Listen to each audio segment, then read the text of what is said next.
Welcome back to the chess channel for beginners. I'm going to post a video today. We're going to talk about some endgame play. We're going to talk a little bit about the psychology to the endgame, because this is the game, this is the part of the game where some people just lose their mind, which I think was the case in this game. All right, so this is the Vant Cruge opening. Okay, so we got e3, c5, d4, and then we played the move knight c6, d5, kicking the knight, knight e5, kicks the, I don't want to trade, knight g6, and it's a pretty aggressive opening. And now we trade, I traded off the light square bishop, threatened the knight, queen a5 check, and then trying to establish myself in the middle, the pin, so I took this dark square bishop, and now we are ready to do a little work here. So what he wanted, essentially, his game plan was this, was to eventually remove this queen, and he wants to queen rook mate or queen knight, one of the combinations of a quick checkmate. Well, I'm not that easy, so I threaten the queen. He puts the rook on me, and then I threaten to start disrupting his backfield. I threaten the queen. He wants to trade, so what I did was this: I put the king in check, took his queen, he took my queen, I took his knight. Yep, I sacrificed. Then I took another pawn, and I thought I could checkmate him in this corner right about here, but he played the perfect move.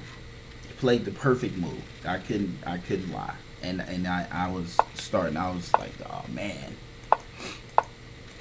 So I knew I could get one of his rooks, but I couldn't get both. Okay?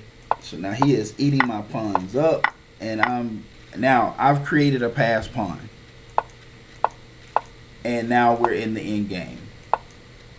So I threaten his knight, he takes, I take. That was a mistake on both our parts just then, because I missed the pawn. And I was trying to set him up to come down and place his rook behind his king, but he didn't do that.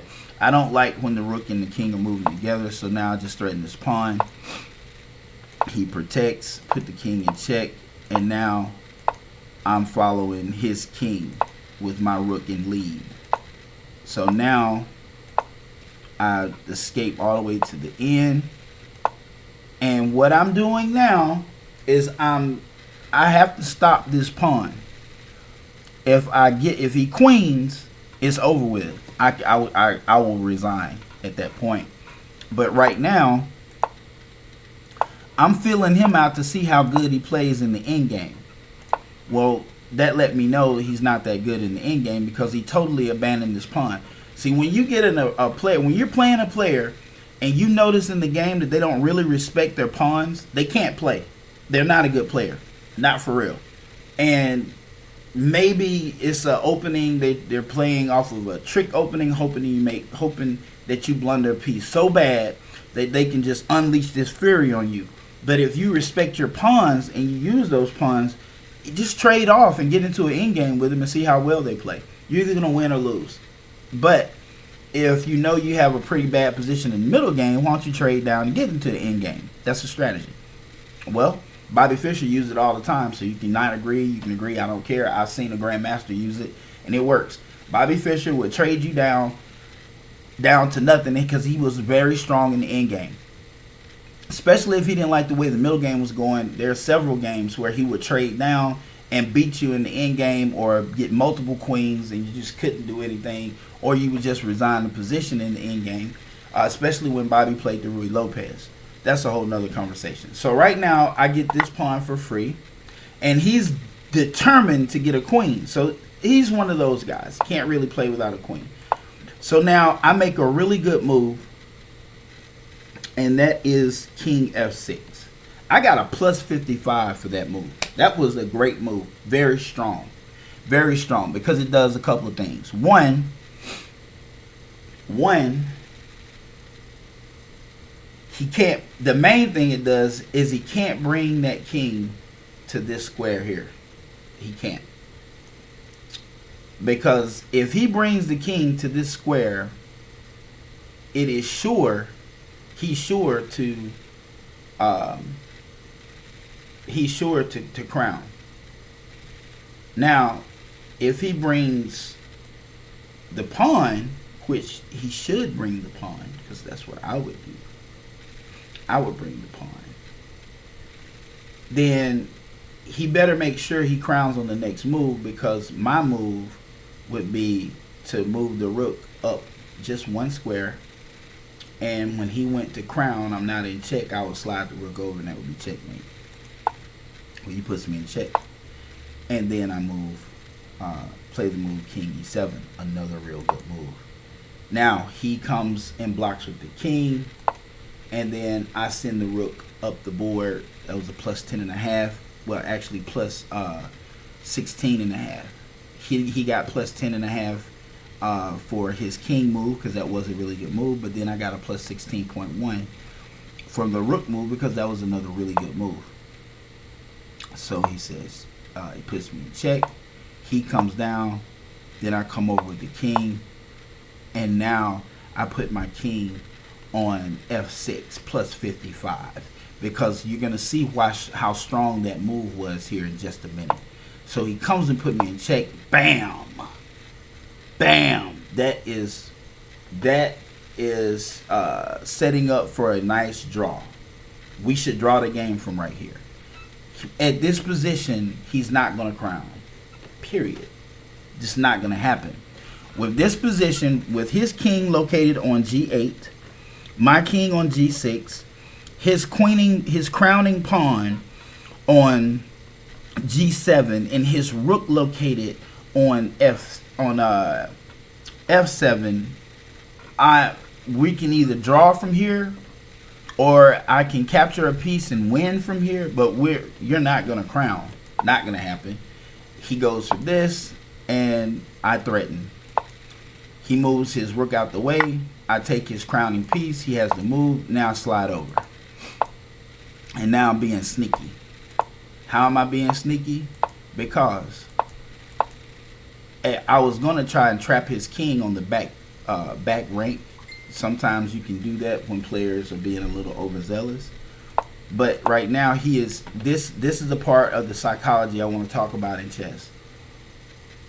He's given up. He doesn't like the fact that we have a rook each. He didn't get his queen, so he's given up. And he's just going to do something stupid. Like that. That's what he did. So I took it. And checkmate is unavoidable at this point, because now all I have to do is walk him down. Which, when you just got this many pieces on the board, is not the easiest thing in the world to do. But for beginners, you have to cut those squares off. And this is his only option, is he's got to come back to me. And when he comes back to me, that's when you pop down and checkmate him.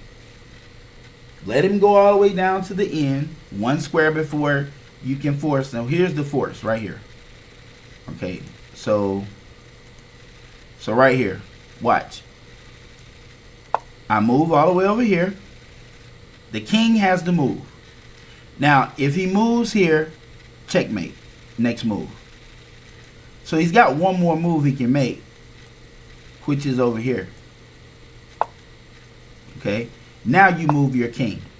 You don't touch the rook. Because now he can't go up.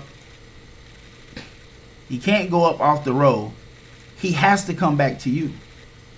So when he comes here, it's checkmate. Any two times there's one square between the king and they're facing like this, and your rook is can't be captured, it's mating the next move. It's mating it. If you do drills, you'll know that. Okay, so that's just a little caveat added in there. So this was my end game for today.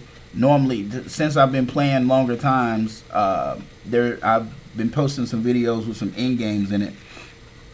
because when you're playing blitz, you just don't have enough time. You either win on time, or you win by checkmate, or you lose on time, or you win on time. It's not really going to be any in-game play.